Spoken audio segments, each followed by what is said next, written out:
The word respect, ladies, write this down. Come on, write it down. Respect means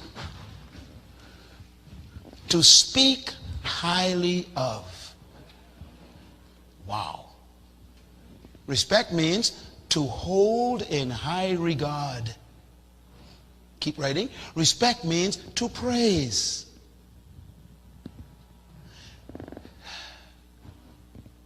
The average man in this room gets zero praise. Zero. It's not funny. It's very dangerous. It's very dangerous. Okay. Let me tell you what hurts a husband in this church. Here's what hurts a husband in this church. You respect Pastor Larry more than him.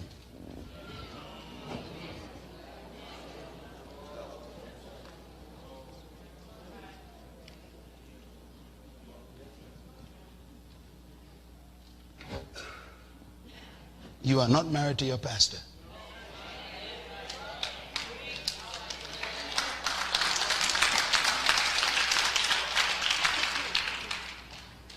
I know, and I'm not naive, I know it's tough to find something in him to praise.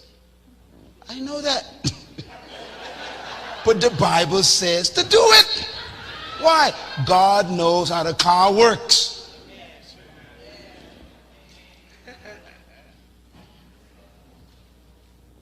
A lady came to me years ago. She's in our church now. Her and her husband, one of our deacons and elders. When they first came, she was coming to church by herself for years. And I kept noticing she kept coming to church. Husband wouldn't come to church. I asked her one day, I said, "Where's your husband?" "He's home." I said, "Why don't I see him?" She said, he said he didn't believe in God. He never come to church. He said, he ain't to church.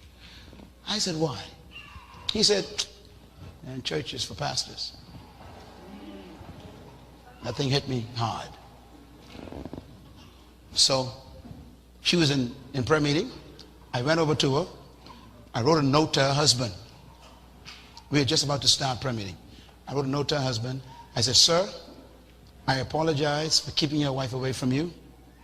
I'm sending your wife home because you are her priority." I signed it. I says, "Go home now. Go away from prayer meeting. Your husband is more important than prayer meeting. Go home." She said, "Pastor, what are you doing?" I said, "You go home, give your husband this right now." She went home, gave note to her husband. Around Thursday, I got a phone call from her. She said, "My husband is talking strange." I said, "What happened?" She said, her husband, for the whole week, kept saying, "I don't understand that man. I don't understand that pastor. No pastor does this. No pastor sends people home."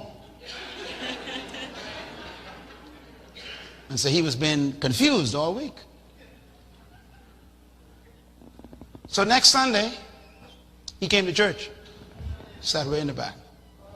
She was up front. And she was glowing, smiling, all through the service. I didn't know he was there. At the end of the service, I was shaking hands with all these people. And she came up. She said, "Pastor, I said, "What's the problem?" She said, "He's here." I said, "Who is?" "My husband. He's in the back." I said, "Really?" I said, "Tell him come and meet him." She says, "He ain't gonna come." I said, "You tell him I want to meet him." "Okay." She ran back, went in the lobby where he was, brought him in. And he was dressed, t-shirt, just checking things out. And I walked down to meet him. We met halfway.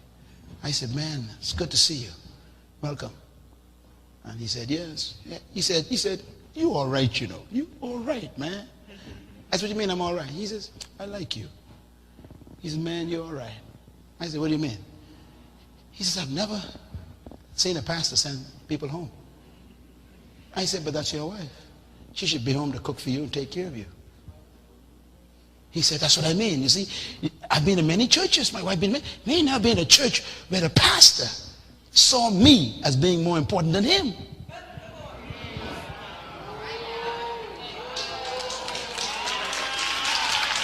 Changed my life. I said, "Of course you are, man. She's married to you. She should respect you. He said, you know, I like this church. Next Sunday he was back, sitting halfway in the church. Had on a shirt this time.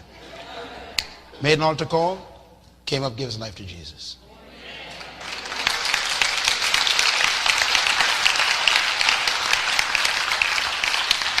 Respect